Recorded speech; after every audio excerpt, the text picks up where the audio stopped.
Hello students, welcome to my period. In the last period we had seen first part of this poem, The Brook.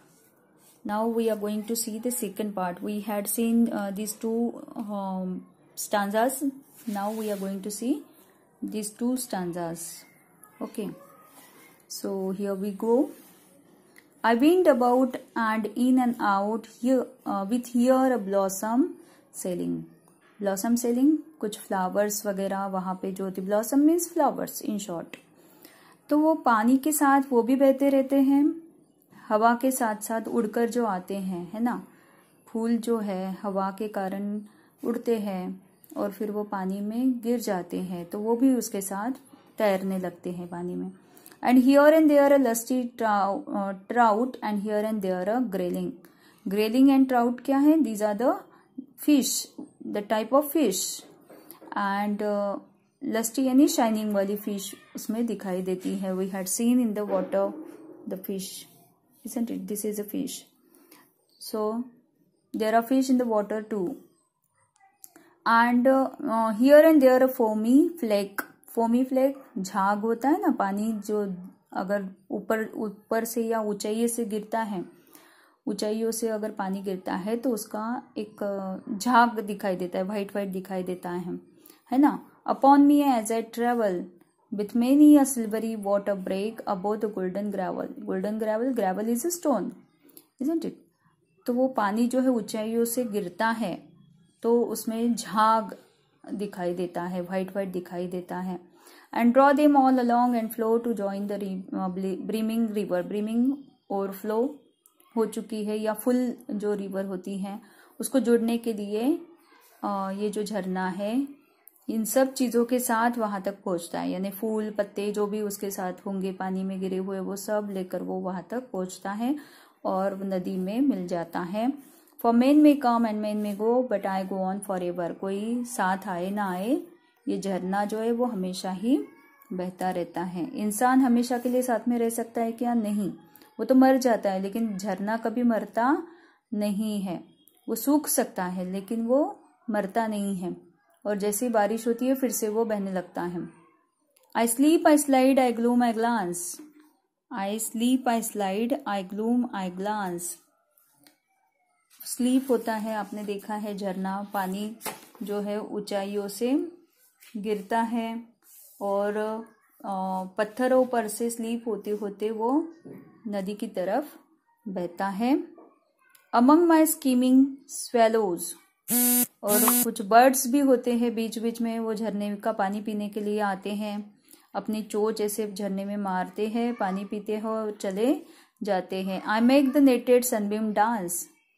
जो सूरज की किरणें हैं वो अगर पानी पर गिरती हैं, बहते पानी पर, तो ऐसा लगता है कि वो जो सूरज की किरणें वो डांस कर रही हैं, है ना। ऐसे ऊपर नीचे पानी होता है तो उसके साथ साथ वो सूरज की किरणें भी ऐसे ऊपर नीचे होते हुए हमें दिखाई देता है, लाइट दिखाई देती है, शाइनिंग दिखाई देता है, तो ऐसे लगता है कि वो भी डांस कर रहा है। Against my Sandy shallows. तो ये सैंडी जो है क्या बोलेंगे, जो शॉर्ट मतलब डिस्टेंस होता है, कुछ प्लेस ऐसी होती हैं वहां पे सैंड भी होती है, तो झरने के साथ साथ जो सैंड है वो भी बहती रहती है, तो उसके ऊपर भी सूरज की किरणें पड़ती हैं, तो उसके कारण क्या होता है, सैंड के ऊपर सूरज की किरणें गिरती है और ऊपर से पानी भी रहता है, तो वो शाइनिंग वाले सनराइज दिखाई देते हैं, डांसिंग कर रहे हैं ऐसे लगता है। I murmur under moon and stars in brambly wildernesses. Murmur यानी हल्के आवाज में बात करना। आई मर्मर यानी धीमी आवाज में बात करना। तो ये जो अंडर मून एंड स्टार्स यानी जब रात होती है, मून एंड स्टार्स कब होते हैं? रात को होते हैं। तो रात के समय ये झरना जो है वो धीरे धीरे हल्के हल्के बहता है, ज्यादा आवाज वो करता नहीं है। इन ब्रैम्बली वाइल्डरनेसेस। ब्रैम्बली यानी जो ऐसे बुश होते हैं, बुश यानी क्या बोलेंगे, झाड़ी होती है, उनके बीच में से भी वो बहता है। वाइल्डरनेसेस यानी जहाँ पे कोई खेतीबाड़ी नहीं होती है, ऐसी जो लैंड होती है वहां से भी वो बहता है। वहां पे वो आवाज नहीं करता क्योंकि प्लेन जगह होती है। आई लिंगर बाय माई शिंगली बार्स, और वो क्या करता है, धीरे धीरे मूव करता है। कहाँ मूव करता है, कुछ स्टोन्स होते हैं, छोटे छोटे स्टोन्स होते हैं, उनके बीच में से वो बहता है। तो जहाँ स्टोन्स आते हैं बीच में और प्लेन अगर रास्ता है तो वहां से उसको धीरे धीरे बहना पड़ता है। ऊपर से बहेगा तो वो जोरों से आवाज करते हुए बहेगा, लेकिन प्लेन जगह पे वो धीरे धीरे बहता है। आई लॉइटर राउंड माई क्रेसेस, यानी कुछ प्लांट्स भी आते हैं बीच में, तो वहां से भी वो धीरे धीरे ही जाता है, क्योंकि प्लांट्स के बीच में से अगर पानी बहता है तो वो उसको अड़चन होती हैं, बीच बीच में बैरियर्स आते हैं, और इसीलिए वो जोर से नहीं बह सकता। And out again I curve and flow to join the brimming river, और फिर आगे चलकर फिर से वो उसी जोश के साथ आगे बढ़ता है और ब्रीमिंग रिवर से मिलने के लिए बहता रहता है।